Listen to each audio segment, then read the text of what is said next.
हैदराबाद में अमित शाह का बहुत बड़ा बयान सामने आया है।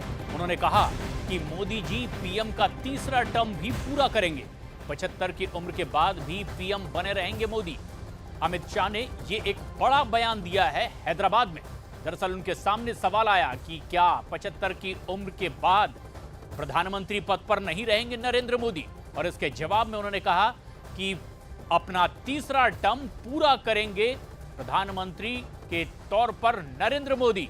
75 की उम्र के बाद भी वो प्रधानमंत्री पद पर बने रहेंगे, यानी कि अपना ये तीसरा टर्म भी पूरा करेंगे नरेंद्र मोदी। गृहमंत्री अमित शाह ने सवाल के जवाब में ये एक बड़ी बात कही है।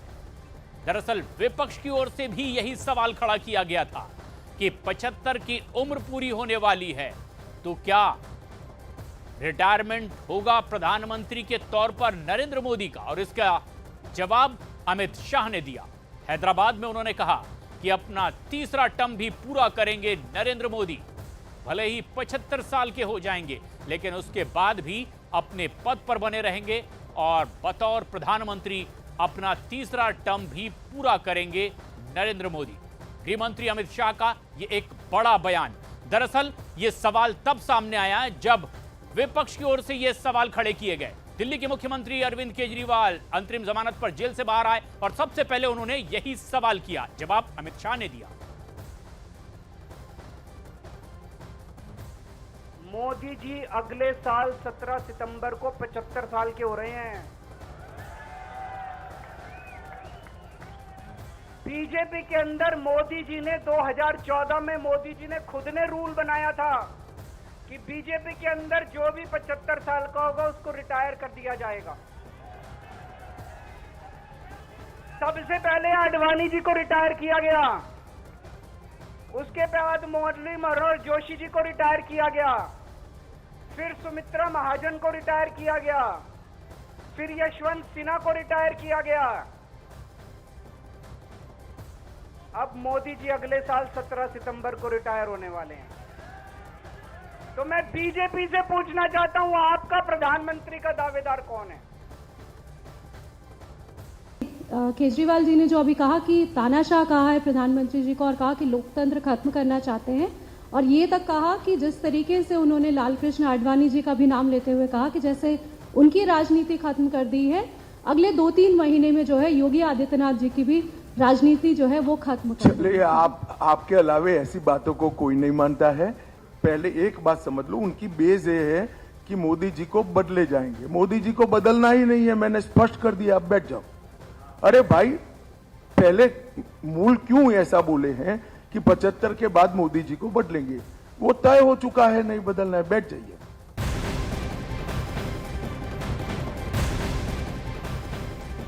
केजरीवाल और इंडी गठबंधन पर बीजेपी के राष्ट्रीय अध्यक्ष जेपी नड्डा ने बड़ा हमला किया है। उन्होंने कहा, देश को भटकाने की कोशिश कर रहा है विपक्ष। मोदी जी के उम्र का बहाना बनाया जा रहा है विपक्ष की ओर से, और उन्होंने कहा पूरे देश से मोदी जी को आशीर्वाद मिल रहा है।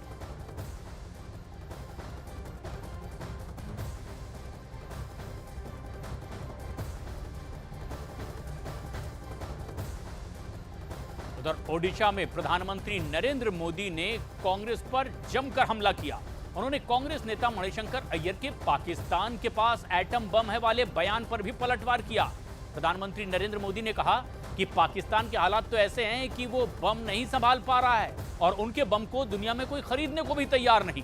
पीएम ने कहा, कांग्रेस के रवैये की वजह से देश में आतंकी हमले होते रहे। और इतना ही नहीं, पीएम मोदी ने राहुल गांधी पर लिखी हुई स्क्रिप्ट पढ़ने का भी आरोप लगाया, और ओडिशा की बीजेडी सरकार पर भी पीएम मोदी जमकर बरसते दिखाई दिए।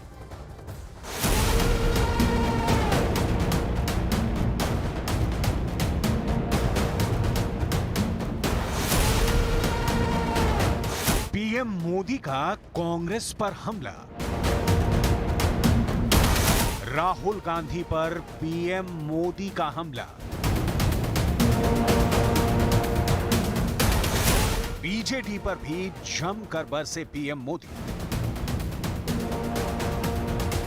13 मई को लोकसभा चुनाव के चौथे चरण का मतदान होना है, लेकिन उससे पहले ही प्रधानमंत्री रैलियों के रड़ में मोर्चा संभाले हुए हैं। पीएम मोदी लगातार रैलियां करते नजर आ रहे हैं। इसी दौरान ओडिशा के कंधमाल की रैली से उन्होंने कांग्रेस नेता मणिशंकर अय्यर के पाकिस्तान के पास एटम बम है वाले बयान पर कड़ी प्रतिक्रिया दी। यही नहीं, पीएम मोदी ने राहुल गांधी पर भी बड़ा हमला बोलते हुए एक बार फिर से 400 पार का दावा किया। ये जो पाकिस्तान के बम बम बम की बातें करते हैं ना, आज तो पाकिस्तान का हालात ये है कि बम को संभालना कहां, वो भी उसके बस का रोग नहीं है। अब तो वो बम बेचने के लिए निकले हैं, कोई खरीदने वाला मिल जाए। और लोगों को मालूम है क्वालिटी में दम नहीं है, वो माल भी बिकता नहीं है। भाइयों बहनों, कांग्रेस के इसी कमजोर रवैये के कारण जम्मू कश्मीर के लोगों ने 60 साल तक आतंक भुगता है। देश ने कितने ही आतंकी हमले झेले हैं, देश भूल नहीं सकता कि आतंकियों को सबक सिखाने के बजाय ये लोग आतंकी संगठनों के साथ बैठकें करते थे। भारत का मुसलमान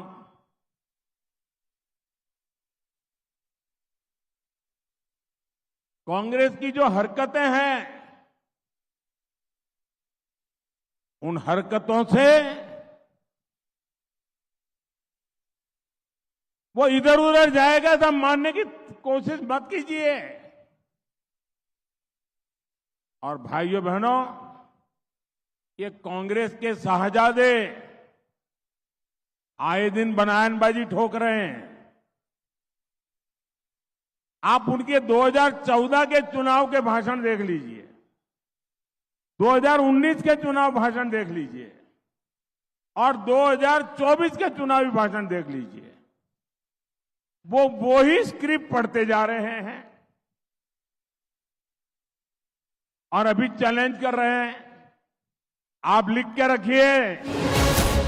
प्रधानमंत्री ओडिशा की रैली को संबोधित कर रहे थे, लिहाजा बीजेडी पर हमला लाजमी था। पीएम ने नवीन पटनायक पर आरोप लगाते हुए कहा कि वो बिना कागज देखे ओडिशा के सभी जिलों के नाम भी नहीं बता सकते। आखिर उड़ीसा की जनता आपसे दुखी क्यों है?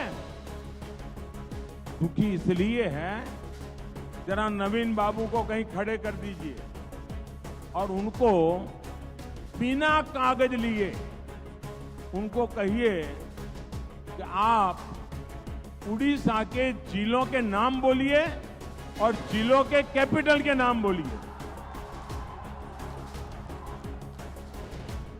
जो मुख्यमंत्री अपने जिलों के नाम कागज के बिना बोल नहीं सकते, जो मुख्यमंत्री अपने जिला के मुख्य मथक का नाम नहीं जानते, वो आपके दुख दर्द जानते होंगे क्या? 4 जून ये बीजेडी सरकार की एक्सपायरी डेट है। मैं आपको अभी से निमंत्रण देता हूं, आप लिख के रखिए, ये मोदी आपको निमंत्रण देने आया है। 10 जून को आपको भुवनेश्वर आना है। क्यों 10 जून को भुवनेश्वर क्यों आना है? क्यों आना है? 10 जून को भुवनेश्वर में बीजेपी का मुख्यमंत्री शपथ लेने वाला है। लोकसभा चुनाव के चौथे चरण में 13 मई को 10 राज्यों की 96 सीटों पर मतदान होना है। बहरहाल पीएम मोदी सबसे बड़ी लड़ाई में कड़ी मेहनत कर रहे हैं। ऐसे में देखना होगा कि 4 जून को नतीजे किस ओर जाते हैं।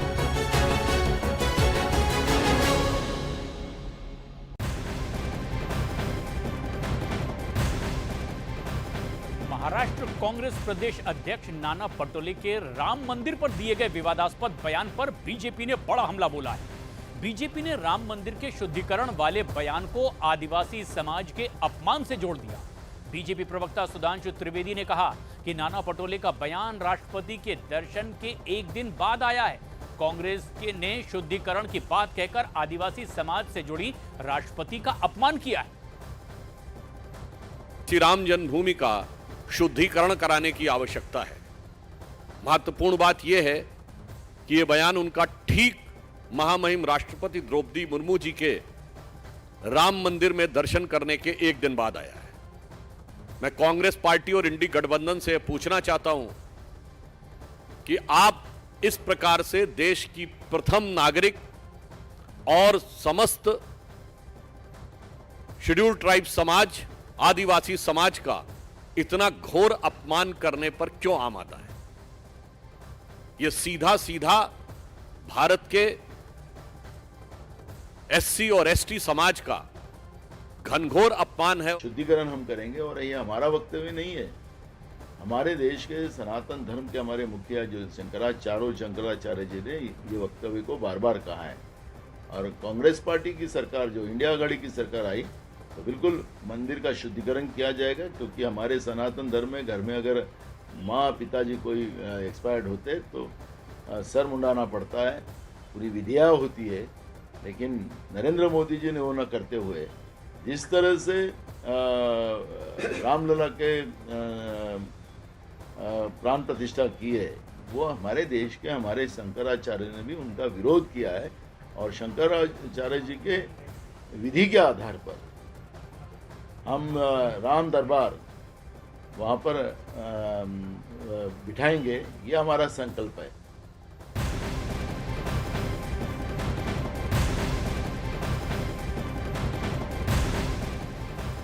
दिल्ली से इस वक्त की सबसे बड़ी सियासी खबर सामने आ रही है, जहां अरविंद केजरीवाल की रिहाई के बाद जबरदस्त सियासी घमासान मचा हुआ है। जेल से निकलते ही दिल्ली के सीएम अरविंद केजरीवाल ने चुनावी दंगल में शंखनाद कर दिया है। उन्होंने सुबह सुबह दिल्ली के कनॉट प्लेस में हनुमान मंदिर में दर्शन किए और उसके बाद आम आदमी पार्टी के दफ्तर पर कार्यकर्ताओं को संबोधित किया। मेहरौली में रोड शो भी किया। अरविंद केजरीवाल के निशाने पर रही बीजेपी, वहीं बीजेपी ने भी अरविंद केजरीवाल को घेरना शुरू कर दिया है और सोशल मीडिया प्लेटफॉर्म एक्स पर एक पोस्ट जारी किया और साथ ही केजरीवाल को घेरते हुए विपक्षी गठबंधन पर जमकर निशाना साधा। जब जब हमारे देश में ऐसा मौका आया कि तानाशाह ने हमारे देश के ऊपर कब्जा करने की कोशिश की, इस देश की जनता ने उसका तख्ता उखाड़ के फेंक दिया। मैं पूरे तन मन धन से लड़ रहा हूं, संघर्ष कर रहा हूं उस तानाशाह के खिलाफ। 140 करोड़ लोगों का साथ चाहता हूं मैं। मेरे अकेले के करने से नहीं होगा। 140 आज मैं आप लोगों से भीख मांगने के लिए आया हूं। 140 करोड़ लोगों से 140 करोड़ लोगों से भीख मांगने के लिए आया हूं। मेरे देश को बचा लो, मेरे भारतवर्ष को बचा लो, मेरा भारत बहुत महान है। एक बात तो उनके मुंह से अनायास सही निकल गई। उन्होंने कहा कि मोदी जी पीएम बनेंगे और इसके बाद फला फला को प्रधानमंत्री बना देंगे। इसके लिए उनको साधुवाद देना चाहता हूं कि उन्होंने आज ये एक्सेप्ट कर लिया कि प्रधानमंत्री श्री मोदी जी दोबारा भारत के प्रधानमंत्री बनने जा रहे हैं। होता है कभी कभी आदमी दारू पीने के बाद अक्सर पूरा कंट्रोल नहीं रहता तो सही बात निकल जाती है। वहीं केजरीवाल ने जहां मोदी सरकार के लिए अपना फॉर्मूला बताते हुए भविष्यवाणी की, तो बीजेपी ने केजरीवाल के बारे में पाकिस्तान से आ रही बातों पर उन्हें घेरने की कोशिश की। अगर इनकी सरकार बनी तो पहले अगले 2 महीने में योगी जी को निपटाएंगे ये, और उसके बाद मोदी जी के सबसे खास अमित शाह को ये प्रधानमंत्री बनाएंगे। तो मैं लोगों को, देश के लोगों को आगाह करना चाहता हूं, मोदी जी अपने लिए वोट नहीं मांग रहे। मोदी जी अमित शाह को प्रधानमंत्री बनाने के लिए वोट मांग रहे हैं। मैं पूछना चाहता हूं मोदी जी से और अमित शाह जी से, ये मोदी की गारंटी पूरी कौन करेगा? क्या अमित शाह मोदी की गारंटी पूरी करेंगे? इधर ये बाहर आए नहीं, एक जगह से सरहद पार से सदाएं आ गई। पाकिस्तान के पूर्व मंत्री फवाद चौधरी, जो पहले जवाहरलाल नेहरू जी को महान सोशलिस्ट, राहुल गांधी को साहब कह चुके हैं, मोदी जी को हटाने का संकल्प कर चुके हैं, वो पाकिस्तान का पूर्व मंत्री केजरीवाल जी की तारीफ करने लगा, स्वागत कर दिया। मतलब स्वागत दिल्ली से लेके और इस्लामाबाद तक दिखाई पड़ने लगा। इसके बाद अब किसी के मन में कोई किंतु परंतु नहीं रहना चाहिए।